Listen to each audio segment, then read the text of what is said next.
আজকে বিয়ে বাড়িতে আমি আর বর দুজনে সুন্দর করে সাজুগুজু করে গিয়ে সবার সামনে এইভাবে ডান্স করলাম। আর তারপরে দিদি ভাইয়ের বিয়েটাও দেখলাম শেষ অবধি। সো হ্যালো গাইস, কেমন আছো তোমরা সবাই? আশা করছি সবাই খুব ভালো আছো। আর একটি নতুন মিনি ব্লগে তোমাদের সকলকে ওয়েলকাম। সো ফাইনালি এই কনকনে ঠান্ডার মধ্যেও আমি একটা বিয়ে বাড়ি পেয়ে গেছি এই সিজনের লাস্টে।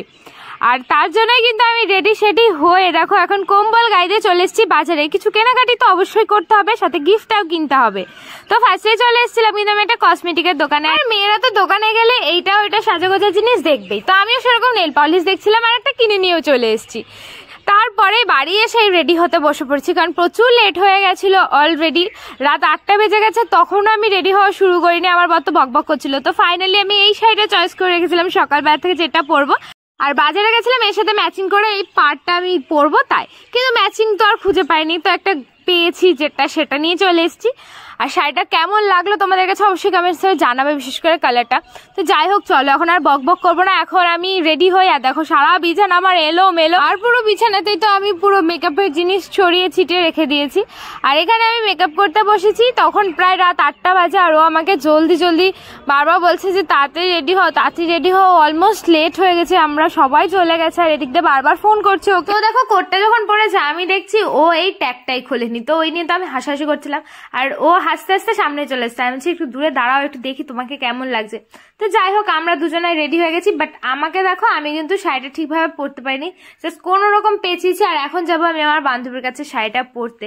আর তোমরা বলো যে আমার মেকআপটা কেমন লাগছে। হালকা পাতলাই মেকআপ করেছি, শাড়িটা এখন নর্মাল পেঁচিয়েছি বলে এরকম লাগছে। বাট পুরো লুক কমপ্লিট হয়ে গেলে তোমাদের সাথে তো অবশ্যই শেয়ার করব।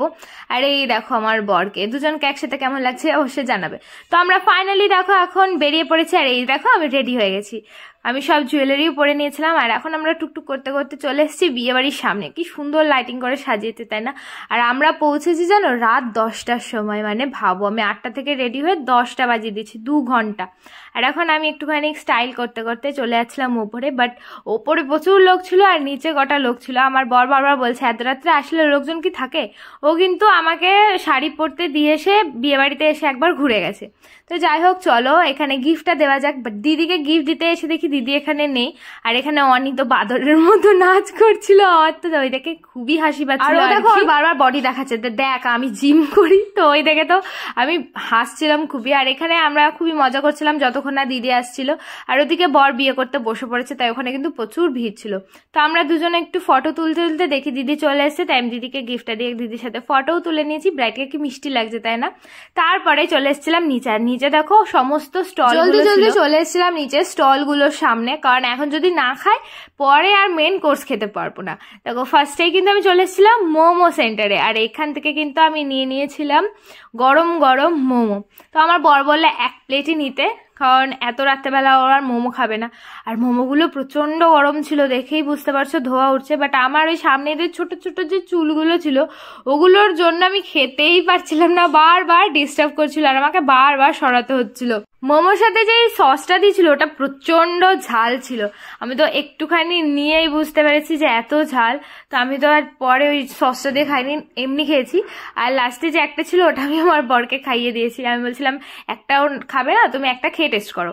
তো মোমো খাওয়ার পরেই দেখি পাশের স্টলে ছিল এখানে পকোড়া, চিকেন পকোড়া। আমি আমার বরকে টানতে টানতে নিয়ে চলে এসেছিলাম এখানে, আর বলেছিলাম যে একটা প্লেটই দিতে, কারণ আমার বর বলছিল খাবে না।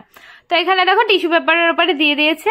আর আমি এটা একটু টেস্ট করে দেখবো, কারণ চিকেন পকোড়া খেতে আমার বেশ ভালোই লাগে। কিন্তু আমি প্রথম পকোড়াটা যখন খেতে গেছি তখন দেখি পুরো ঠান্ডা হয়ে গেছে, কারণ এমনিতে আমি এত লেটে পৌঁছেছি, ঠান্ডাটা অবভিয়াসলি হবেই। তো এখানে আমি একা একা খাবো আর বরকে খাবো না, এটা হতে পারে? তো ওকেও কিন্তু আমি একটা খাইয়ে দিয়েছি। আর তারপরে না ওর ভালো লেগেছে, তাই ও বলছিল যে ও পকোড়া খাবে, তাই জলদি জলদি কিন্তু আমি পকোড়াগুলো খেয়েছি। আর পকোড়া খাওয়ার সাথে সাথে আমার মনে হচ্ছিল একটু কফি খাওয়া যাক, না গলাটা কেমন শুকিয়ে শুকিয়ে যাচ্ছিল। তাই চলে গেছিলাম পকোড়া খেতে খেতেই কফিটা আনতে। কফিটাও কিন্তু বেশ ভালো ছিল, আর গরম গরম কফি তার সাথে এরকম পকোড়া খেতে কিন্তু বেশ ভালো লাগে। তো এটাও আমি অল্প একটু খাওয়ার পরে আমার বরকে দিয়ে দিয়েছিলাম কফিটা। ও পকোড়া নিয়েছিল, তারপরে ও বললো যে চলো আমি তাহলে কফি দিয়ে পকোড়া দিয়ে একসাথে খাই। তো পকোড়া খাওয়া কমপ্লিট, এবার চলে এসেছিলাম আমি ফুচকা স্টলের সামনে। দুটো ফুচকা স্টল ছিল, দেখতেই পারছো, কারণ প্রচুর লোকের অ্যারেঞ্জমেন্ট ছিল। তা আমি চলে এসেছিলাম ফার্স্টের স্টলটাতে। আর এখানে দাঁড়িয়ে দেখি অনি নিয়ে এসেছে চিকেন পকোড়া। তো আমি বলছিলাম যে দাঁড়া, এখন ফুচকা খাবো। ও বলছে যে ফুচকার সাথেই পকোড়া দিয়ে খাওয়া ভালো হবে, চিকেন ফুচকা। যাই হোক, ওর কাছ থেকে কিন্তু আমি একটা পকোড়া তুলে খেয়ে নিয়েছি, কারণ পকোড়াটা সত্যি কথা ভীষণ ভালো লাগছিল। আমার চিকেন পকোড়া খুবই ভালো লাগে। তো এখানে পকোড়া খাওয়ার পরেই দেখি এই দাদাটা ফুচকা দেওয়া শুরু করে দিয়েছে। আর ফুচকাটা খেয়ে এখন টেস্ট করবে যে ফুচকা কেমন। তো এত রাত্রেবেলা ফুচকা খাচ্ছি, তো বেশি খাবো না। আমার বর বলছে বেশি খাবে না, তাহলে তুমি আর কিছুই খেতে পারবে না। তাই আমি বলছি দাঁড়াও আমাকে আগে 2-3টা তো খেতে দাও। ফুচকাগুলো কিন্তু বেশ ভালো ছিল। আর ওই টক জলটা আমি বারবার ফেলে দিচ্ছিলাম, কারণ টক জল আমার খুব একটা বেশি ভালো লাগে না। তো ফুচকা খাওয়া হয়ে গেছে, বরকে বলছিলাম যে তুমি একটুখানি খাও। বলছে না আমি খাবো না, দেখো আমি খাওয়াতে গেলেও খাচ্ছি। এখানে ওকে এতবার জোর করার পরেও ফুচকা তো খেলোই না। আবার দেখি আমার যে ফুচকা খাওয়া হয়ে গেছে, তখন নিজে খেতে এসছে। বলছে আমিও 2-3টে খেয়ে নি। আর 2-3টে খাওয়ার পরে ও আর ফুচকা খেতে চাইছে না, কিন্তু ফুচকাওয়ালাটা বারবার ওকে জোর করে ফুচকা দিচ্ছে। তো আমি বলছি ঠিক আছে, লাস্টে একটা শুকনো ফুচকা দাও। ওই শুকনো ফুচকাটা আমি খাবো, কারণ আমার ফুচকা খেতে খুব ভালো লাগে। আর বিয়ে বাড়িতে আসলে খুব বেশি ফুচকা খাওয়া যায় না, কারণ পরে মেন কোর্স আর খাওয়া যায় না। তো যাই হোক, ওর কাছ থেকে দেখো আমি শুকনো ফুচকাটা তাড়াতাড়ি খেয়ে নিয়েছি। আর এখনো অনেকগুলো স্টল রয়েছে। তারপরে দিদি ভাই ওখানে বিয়েতেও বসে গেছে, তো আমাদের তাড়াতাড়ি বিয়েটাও দেখতে হবে। কিন্তু আজকে ভিডিওটা অনেকটা লং হয়ে গেছে, তোমাদের সাথে নেক্সট ভিডিও বিয়েটা শেয়ার করব, আর কি কি স্টল ছিল সেগুলোও শেয়ার করব। তো আজকের জন্য বাই, দেখা হচ্ছে নেক্সট ভিডিও। আমার পেজটা ফলো করো, বাই, লাভ ইউ গাইস।